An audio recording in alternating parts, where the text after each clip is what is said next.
I'm not going to say anything as blanket as the United States doesn't need to worry about terrorism anymore.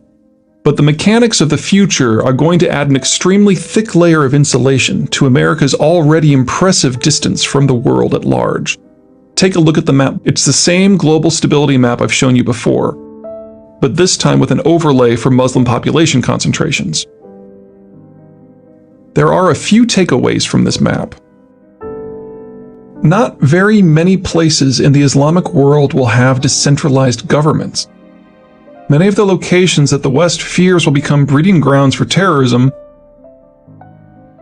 Afghanistan, Libya, Yemen, Syria, will become such security no man's lands that transnational groups simply will not be able to function.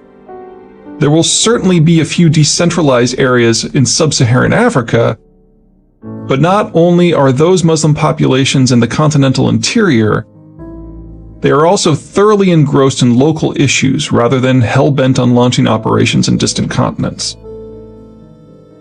I see two areas of concern. Pakistan looms large as the most critical area. As a consequence of the September 11, 2001 attacks, U.S. forces began heavy operations. First to root out al-Qaeda and the Taliban from Afghanistan, and then to stabilize Afghanistan into some sort of form that could prevent al-Qaeda's and the Taliban's resurgence. Considering that Afghanistan is both rugged and landlocked, it should come as no surprise that both tasks were difficult, with the latter proving all but impossible. As part of the Afghan war effort, the Americans discovered that the Afghanistan-Pakistan border region is as rugged and porous as it is densely populated. Many militant groups, most notably the Afghan and Pakistani strains of the Taliban movement, call it home. That unsavory fact introduced the Americans good and hard to Pakistan's core statehood problem. Pakistan, in good times, is a state under siege, and it all comes down to geography. The Indus Valley is the Pakistani core, and the waters of the Indus are the merger of 5 smaller upland rivers that all originate in the Himalayas. However, unlike the similarly sourced Ganges, the middle reaches of the Indus system receive no rainfall.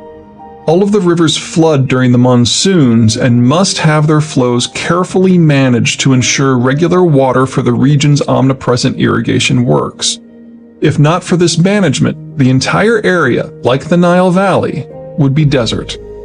The Indus may have been navigable at some point deep in the past, but millennia of such tight management and such seasonal input extremes mean that in the contemporary period it is only navigable to Hyderabad, just a handful of miles from the Indian Ocean. From a capital generation and a social point of view, this puts Pakistan in a very similar basket as Egypt. A very thin crust of society manages the extremely capital-poor system, and everyone else is a de facto slave. That, however, and unfortunately, is where the similarity with Egypt ends. The middle region of the Indus system are not only not highland, but they directly abut the Ganges region. All that separates the heavily irrigated Indus basin from the perennially fertile Ganges basin is a low saddle of land just 100 miles deep. While this saddle is bracketed by a pair of impressive natural boundaries, the Himalayas and the Thar Desert, it is some 300 miles wide and leads directly into the most densely populated region of the world. It is broadly indefensible. Under any circumstances, the people of the Indus Valley will be heavily outnumbered by and exposed to the people of the far more populous Ganges Valley. And that's before including the other Indian territories.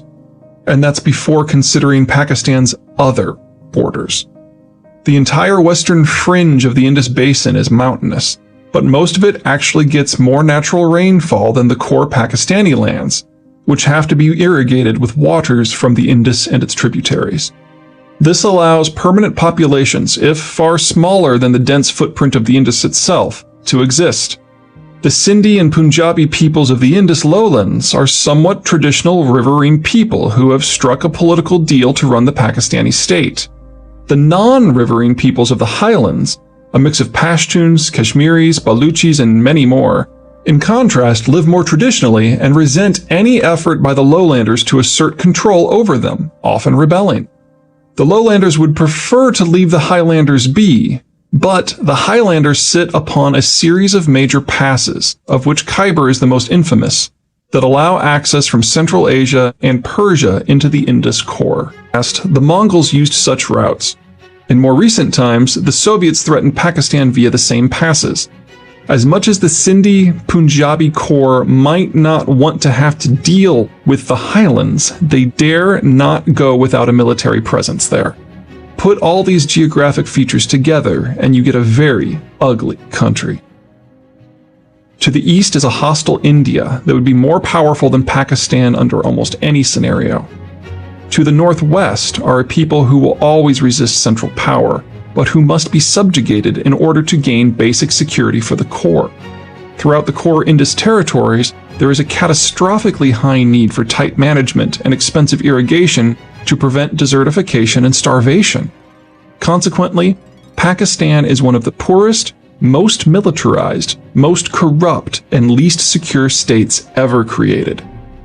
The problems that the Americans discovered in their Afghan adventures are a direct consequence of the Pakistanis' successful efforts to turn a negative into a positive. With the Soviet invasion of Afghanistan in 1979, the Pakistanis reasonably believed that they were next. They couldn't hope to stand up to the Soviets, much less the Indians combined with the Soviets, alone. And the peoples who lived in the highlands of northwest Pakistan had always been particularly unruly. The solution was to forge a new national identity based on Islam.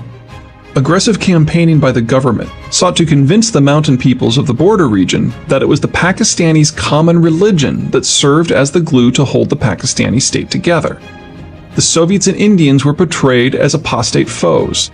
Instead of having to be in a state of low-grade war with their own citizens, the Pakistani core smiled as the mountain people started crossing the border to attack Soviet forces in Afghanistan, or shifted into Kashmir to attack Indian forces. Fast forward 30 years, and it is the Americans who are patrolling Afghanistan. The Pakistani Taliban, as some of the militias of the Pakistani mountain people are now known, attacked the Americans just as vociferously as they attacked the Soviets. They also see the Pakistani government's willingness to collaborate with the Americans in Afghanistan as a betrayal of the national identity at best, or a sign of apostasy at worst. The suicide attacks that often mar Afghanistan and Kashmir now also occur within the Indus core with disturbing regularity. There have been many concerns that Islamists within the Pakistani government have often assisted the various Afghan and Pakistani militias by sharing intelligence about the disposition of American forces. This is certainly true. However, such assistance is not given on orders of Pakistan's civilian or military leadership, but instead by Islamists within the government ranks who wish to assist the Taliban for religious or strategic reasons. In essence, it is the Pakistani equivalent of Edward Snowden's leaks. The primary reason that Pakistan has proven able to survive the past decade is that the Americans needed it to. Afghanistan is landlocked, and Pakistan is the route in. So for a decade, the Americans bolstered Pakistan with military sales, cheap loans, and outright cash bribes that come out to roughly 8% of GDP, not to mention providing Pakistan with strategic cover versus India. Considering Pakistan's strategic vice, that could well be the difference between success and failure as a modern state. The relationship has always been an uncomfortable one for both sides, and it is about to dissolve. The Pakistanis fear that American actions in Afghanistan have stretched their relationship with the Pakistani Highlanders to the breaking point, and that when the Americans leave, the Lowland-Highland War will resume. American largesse is about to sharply end. And between the loss of resources and the newly infuriated nature of the Highlanders, the Pakistani lowlands' ability to manage its highlands will become sharply circumscribed. Not needing to battle for control of their own territories, the Highlanders will have the magic mix of partial security, identity, ability, and incentive to strike across national borders. Their primary target will be India, as these people have some serious bones to pick over Kashmir. They see the Indians as occupying a portion of their homeland. As Pakistan would prefer not to actually go to war with the superior India, Islamabad's efforts to rein in the Highlanders make it likely that the Highlanders will have on-again, off-again clashes with the Pakistani authorities in Islamabad as well. This is a problem, a big problem, but it is also a regionally contained problem. The Pakistani Taliban and groups like it are tied down by geography. Reaching the wider world would require first negotiating the Pakistani core, not to mention ignoring the local and compelling challenge of Kashmir.